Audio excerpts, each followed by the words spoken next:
Do you ever wonder what might be happening inside the houses on your quiet street? What weird, freaky secrets people could have locked away in their innocent-looking homes? Well, in this totally disturbing case from Cleveland, Ohio, the least likely person ever had a seriously twisted private life, and he got away with it for a terrifyingly long time. Help me, I'm Amanda Berry. I'm the police. I've been kidnapped and I've been missing for 10 years and I'm here. I'm free now. So, hold on tight and let's investigate.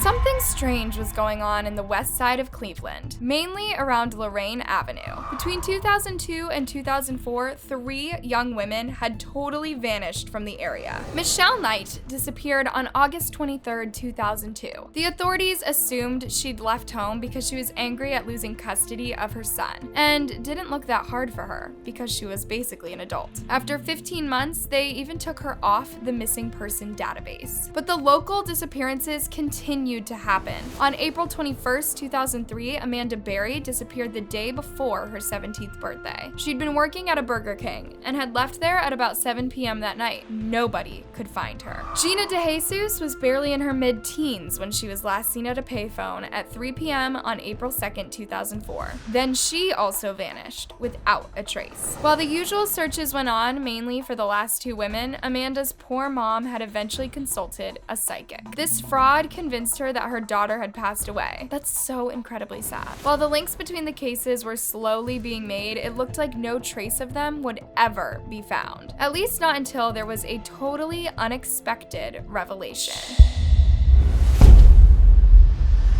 Charles Ramsey had lived in Lorraine Street for a year. On May 6, 2013, he was hanging out outside of his house eating a McDonald's meal when something really crazy began to happen. Heard screaming, I meet my McDonald's, I come outside, I see this girl going nuts, trying to get out of her house. Thinking it was a domestic issue, Charles went over and tried to unlock the screen door for her, but he couldn't get it to open very much. So he kicked out the bottom of the door. The woman emerged and she brought a young girl out with her. What the hell was going on? Frantically, the woman explained to Charles that she had been held prisoner in the house. This is her 911 call. Help me, I'm Amanda Berry. I'm the police. I've been kidnapped and I've been missing for 10 years and I'm here. I'm free now. She was one of the missing women, and the man who owned the house was a local man called Ariel Castro. So clearly, he had something to do with her kidnapping, right? When he learned this, Charles was more shocked than anyone else. He had no idea of any of it. He'd known Ariel Castro for over a year and had frequently eaten barbecue with the guy. So this was basically the last person he'd have expected to do something so awful. But Amanda's escape definitely looked sketchy. I knew something was wrong when a little pretty white girl ran into a black man's arms. Something is wrong here. Dead giveaway. Dead giveaway. Charles, thank you very much. Dead giveaway. Thank you very much for your time. And either she homeless or she got problems. Thanks to that video, Charles became a bit of a meme. You might have seen it a lot back when all this happened, but I assume the media focused on him because everything else about this case was just so awful. We see this dude every day. What the cops found there horrified everyone. Once Amanda and her daughter had been rescued, at least 40 more police arrived at the house. Amanda had told them that there were 2 other women in there, and of course, these were the other 2 missing women, Michelle Knight and Gina DeJesus. But exactly who was Ariel Castro? He was a sick monster, so surely someone in the neighborhood would have noticed such a scary person and called the cops, right? The trouble was, Ariel Castro was the least likely monster in the world. At least that's definitely how it looks to me. One neighbor called him Dr. Jekyll and Mr. Hyde because his dark side was very well hidden from everyone else. Can you believe that he was a local school bus driver until November 2012? Then the authorities fired him.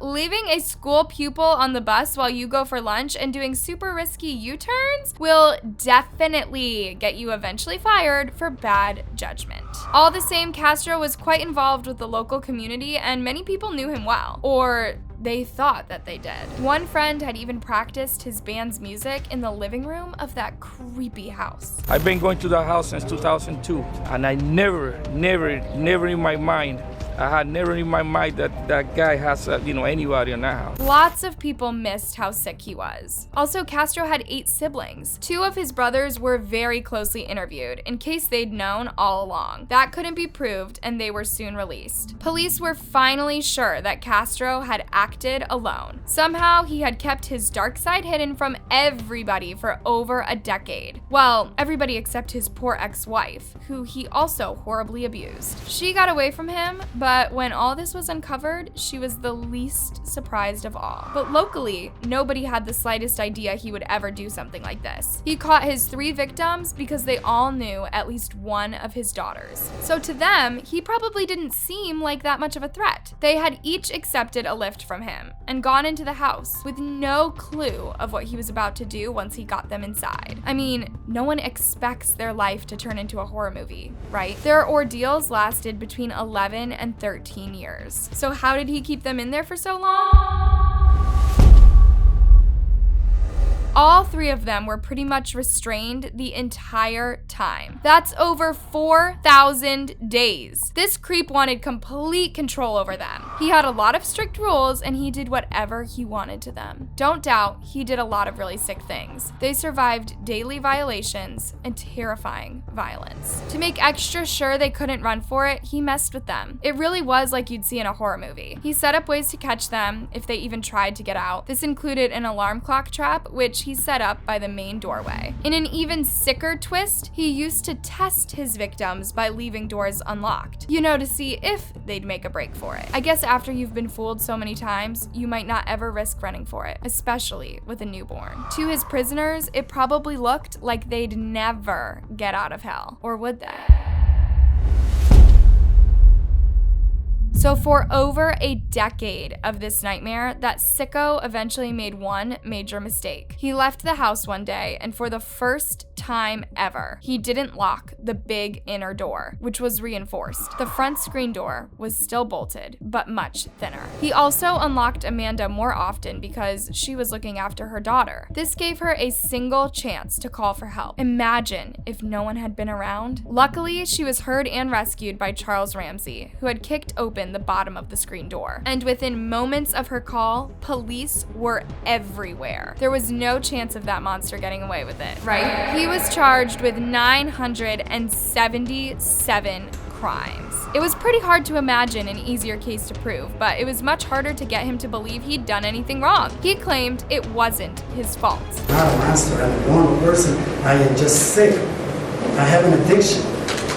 Just like an alcoholic has an addiction. He was so twisted that he had very different ideas about what went on in that house. He claimed he hadn't even hurt them, and most of the sex that went on in the house, and probably all of it, was consensual. he actually expected the court to believe that they asked him for it. Like, no? Ugh. Seriously?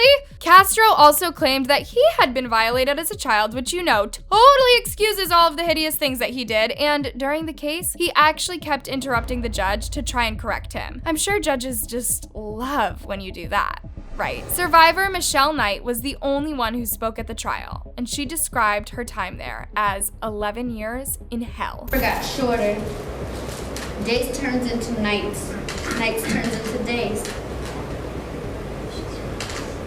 Years turn into eternity. Because of what he was doing to her, she'd been expecting to give birth at least 5 times. But he starved her and treated her so badly on purpose that she miscarried every time. Then I guess he changed his mind because he eventually made Michelle deliver Amanda's newborn. Look, no one said this crazy freak was ever consistent, okay? Castro actually threatened to end Michelle's life if it didn't survive, but luckily it did. And Amanda and her daughter would eventually escape together. By early August 2013, the trial was over, and it was clear he wasn't getting away with any of it. He got sentenced to life in prison plus 1,000 years for his crimes, which is totally satisfying. But it didn't take that monster long to get the easy way out, using his bed sheets. As usual, whenever these monsters take their own lives, it just feels like they've escaped justice way too soon. He should have had a longer taste of what he'd put them through. But at least the women who survived got to tell him to go straight to hell. I spent 11 years in hell. Now your hell is just beginning. I will overcome all this that happened, but you will face hell for eternity. I really hope that's true, you know? But it's scary to think that he's not the only monster out there. Frankly, a horrible case like this really makes you wonder what else is going on behind closed doors, doesn't it? Like a totally normal street, totally normal people, hiding something like this? It's really awful. After all, Castro's neighbors never suspected this was happening. Not for 1 minute. He was a good man, and we knew him for a long time. And we never thought that he'd do something like this. A neighbor had even seen Amanda's daughter at the attic window, and she knew he lived totally alone, but she hadn't ever put it together. And another time, a friend spotted the daughter in the house, but Castro had claimed that she was his granddaughter. Despite a few puzzled reactions, nobody ever looked deeply into any of it until Amanda got Charles to let her out. For him to have had a normal life and then behind the scenes for him to have been a monster, I mean... Pretty scary stuff, and you have to wonder, how could anyone ever get over this kind of trauma?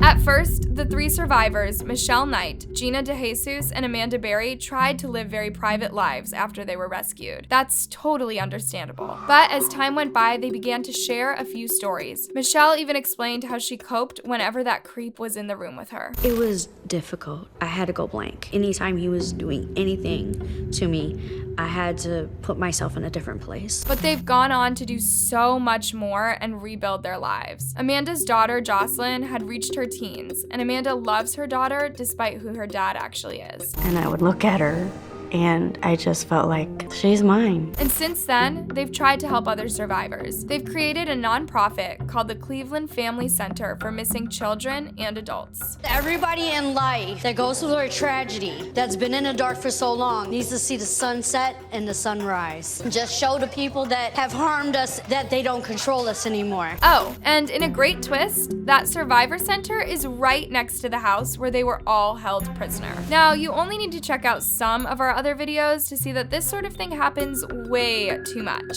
When we covered the case of Kara Robinson Chamberlain, that creep's victim got to fight back, but sometimes they just don't get away. At least in this case, they all made it out in the end. At the trial, the judge, Michael Russo, said to Castro, "You made them slaves and treated them as if they were not humans. You could not take away their dignity." I hope they've left that loser a long way behind them. So what do you think about this case? How could Castro get away with doing this for so long? Let me know your thoughts in the comment section below.